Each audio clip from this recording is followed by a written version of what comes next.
Today, we start the thrilling journey of one of history's most controversial figures, Adolf Hitler. Love him or hate him, his story is filled with dreams, failures, ambition, and power. From a small boy with big dreams to a man who changed the world forever, this is the story of Adolf Hitler like you've never heard before. Are you ready? Grab your headphones, sit back, and let's dive into this incredible tale. It all started on April 20th, 1889, in a small town called Braunau am Inn in Austria. A baby boy was born to Alois and Clara Hitler. They named him Adolf. No one knew this little boy would grow up to shake the world. As a child, Adolf wasn't special. He loved playing outside, drawing pictures, and imagining a big future. But life wasn't perfect. His father, Alois, was very strict. Alois wanted Adolf to study hard and get a government job just like him. But Adolf had a different dream.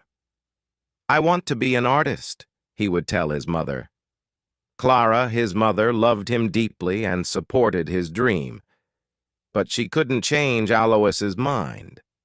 Adolf's childhood was full of fights with his father. His father would shout, "Art is not a real job," and Adolf would stay quiet, hiding his tears. When he was 13 years old, his father died suddenly. Some people thought Adolf would feel free, but losing his father left a hole in his heart. Adolf started skipping school. He was once a good student, but now he didn't care. Teachers would say, "Adolf is smart, but he is lazy." All he wanted to do was draw. After finishing school, Adolf packed his bags and moved to Vienna, the capital of Austria. He was so excited. "Vienna is the city of art. I will become a famous painter here," he thought. He applied to the Academy of Fine Arts, a big art school. But when the results came, his heart broke. He didn't get in. The school told him, "Your work is not good enough." Adolf felt humiliated. "I'll try again," he said. But the next year, the school rejected him again. He was devastated. Without school or a job, Adolf's life became hard. He lived in tiny, dirty rooms and sometimes slept on the streets. He painted postcards and sold them to tourists for a little money. Why is life so unfair? He often thought. During this time, Adolf's mother passed away. He was alone and angry. He started to blame other people for his failures. "It's not my fault," he would say. In 1914, everything changed. World War I started, and Adolf saw a chance to make his life meaningful. He joined the German army. He loved being a soldier. "Finally, I am part of something big," he thought. Adolf was brave in the war. He carried messages across dangerous battlefields and received 2 medals for his courage. But in 1918, Germany lost the war. Adolf was furious. "Our leaders betrayed us," he shouted. He felt Germany needed someone strong to bring it back to power. After the war, Adolf returned to Germany. The country was in chaos. People were poor and hungry. Many were angry about the war's end. Adolf saw this as his opportunity. He joined a small political group called the German Workers' Party. Adolf was a powerful speaker. When he spoke, people listened. His words were full of anger, passion, and promises. "Germany will rise again," he would say. Slowly, more and more people started following him. Adolf changed the name of the group to the National Socialist German Workers' Party, also known as the Nazi Party. He designed their symbol, a red flag with a black swastika. "This will become the most powerful symbol in the world," he declared. His speeches became famous. Thousands of people came to hear him. They believed in his dream of a strong Germany.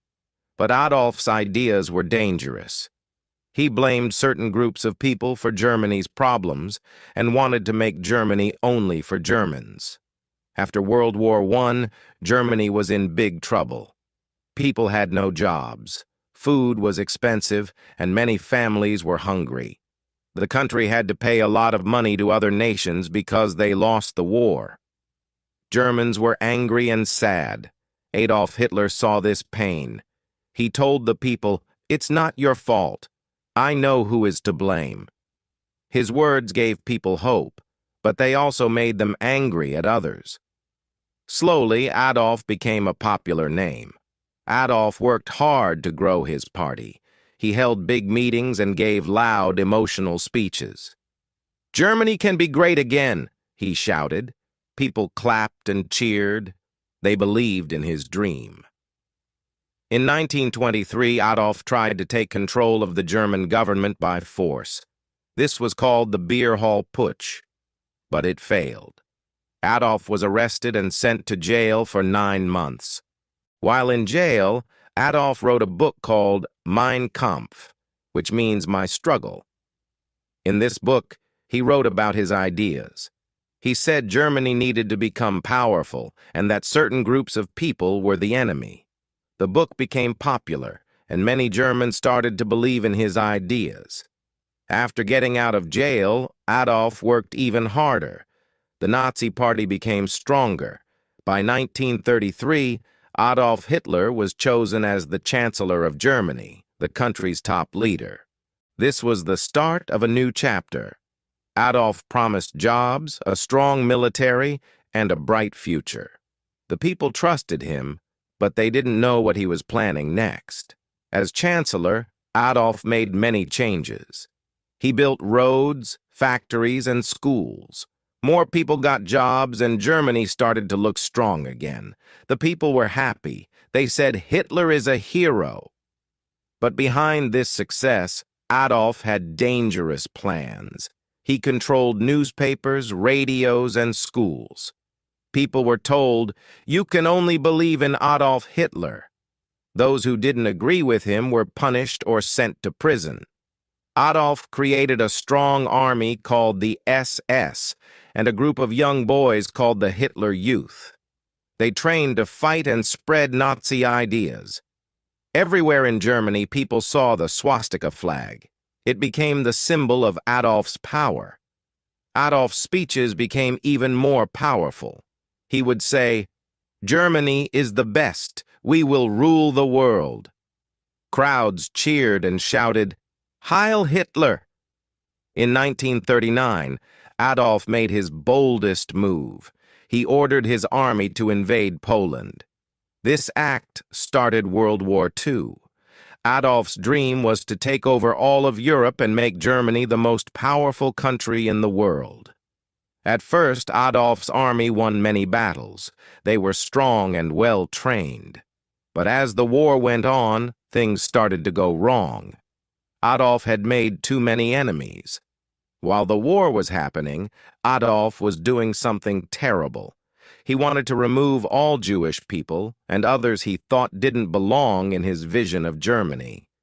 This was called the Holocaust, one of the darkest chapters in human history. Millions of innocent people were killed in camps. By 1944, Germany started losing the war. Adolf's enemies, like the United States, the Soviet Union, and Britain, were too strong. Bombs fell on German cities, and the people who once called Adolf a hero began to lose hope. Adolf became paranoid. He trusted no one and spent most of his time hiding in his bunker. By 1944, Adolf Hitler's dreams of ruling the world were falling apart. His army, which once seemed unstoppable, was now losing battles everywhere. The Soviet Union, one of his biggest enemies, pushed the German army back from the east. At the same time, American and British soldiers attacked from the west. German cities were bombed day and night. Families lost their homes, and the people began to turn against Adolf. "Why did we follow him?" many asked. But Adolf didn't give up. He sat in his bunker. giving orders to his generals. "We will not surrender," he shouted, but deep inside, even Adolf knew the war was lost. In early 1945, Adolf stayed in a bunker deep underground in Berlin. The bunker was cold and dark, but it was safe from bombs.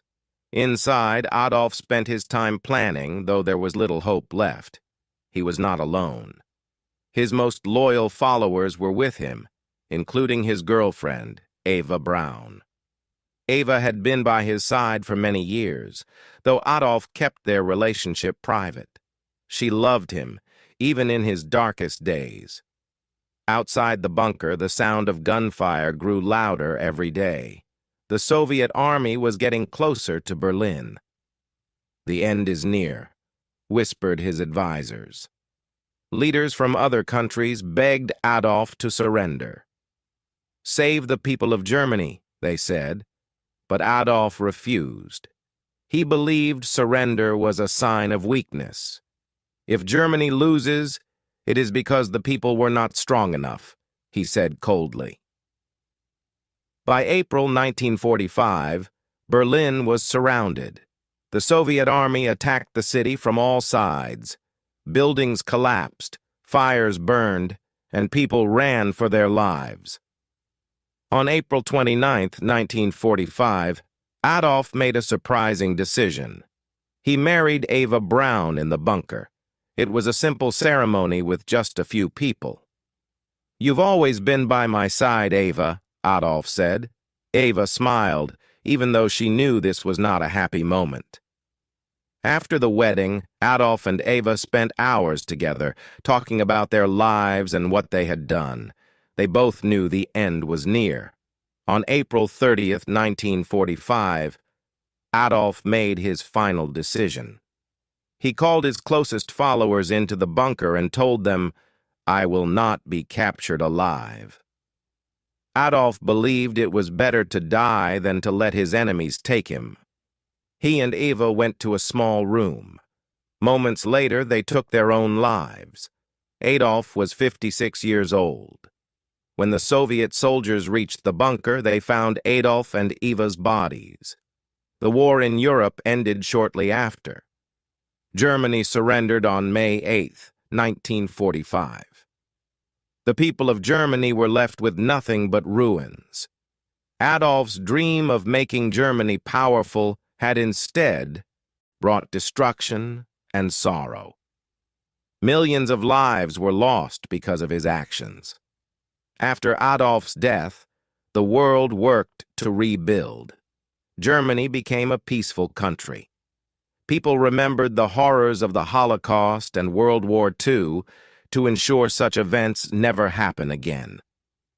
Today, Adolf Hitler's name is a reminder of the dangers of hatred, unchecked ambition, and misuse of power. Finally, his story teaches us, every decision we make shapes our future. Adolf's choices led to pain and loss, not just for him, but for millions of others. This reminds us that every action, no matter how small, matters. We must choose wisely and always think about the impact our decisions have on others, and importance of compassion and unity. Hate and division only tear people apart. The world is a much better place when we come together, respect each other, and work towards peace. Life is too short for anger and judgment. By being kind and understanding, we can create a future filled with hope, not regret. So remember, choose love over hate, humility over pride, and unity over division. These simple lessons can make our world a better place. This was the story of Adolf Hitler, a man whose life changed the world forever. It's a story of dreams, power, and the mistakes that led to tragedy. Remember, history is not just about the past. It teaches us how to build a better future. Thank you for listening, and don't forget to like, share, and subscribe